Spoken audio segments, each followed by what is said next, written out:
Welcome to the Bourbon Jerk. Thanks for the click. Today we're talking about 5 whiskeys that surprised me this year. First we got Found North, single barrel.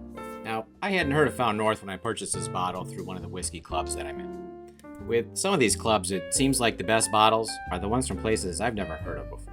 Found North comes from Canada, which is Found North of the United States. This is a blend of 12 and 19-year-old rye and 21-year-old corn whiskey. That blend was then recast, re-racked, re-barreled into 18 different barrels of various wood types and char levels. This one was finished in level 8 charred New American oak. The nose, you get the toasted oak, brown sugar, rye, spice, cinnamon. On the palate, it's like maple syrup and pancakes, maybe molasses and graham cracker, or cinnamon rolls with icing. And it's got a super long finish. Really amazing whiskey. Next we've got Driftless Glenn, single barrel bourbon. This is another brand that I hadn't heard of until early this year. They are actually a grain to glass distillery in Baraboo, Wisconsin. This is dark, it's sticky, it's sweet, it's full bodied with layers of flavors. It's really just a perfect example that a bourbon doesn't have to be from Kentucky to be outstanding. Next I've got RY3, which is a newer brand. They're actually a non-distilling producer. Each of their blends features 3 different whiskeys with 3 different mash bills and aged for 3 different periods. I believe all of the blends are then finished in another cask, such as rum, Madeira, or a toasted barrel.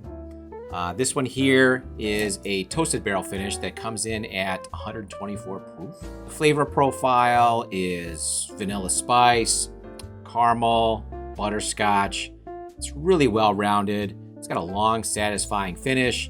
Just a really great pour. Next, I've got New Holland, single barrel rye. Now, New Holland is actually a brand I've been familiar with for years.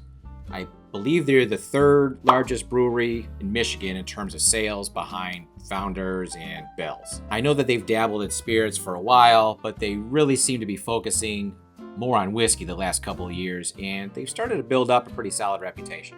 This single barrel rye, it's actually the first whiskey that I've tried from them, and it's pretty wild. It's different than anything else I've ever tried. There is this huge fruit punch, like Hawaiian punch note in the middle of the palate, followed by a really bold, spicy finish. At number 5, we got JTmik. This one might be my favorite one on this list. It is a 100% rice whiskey from Louisiana. This single barrel pick is actually from Justin's House of Bourbon. On the palate, it's vanilla and custard notes. It's dense, it's well-rounded flavors, and an explosive finish.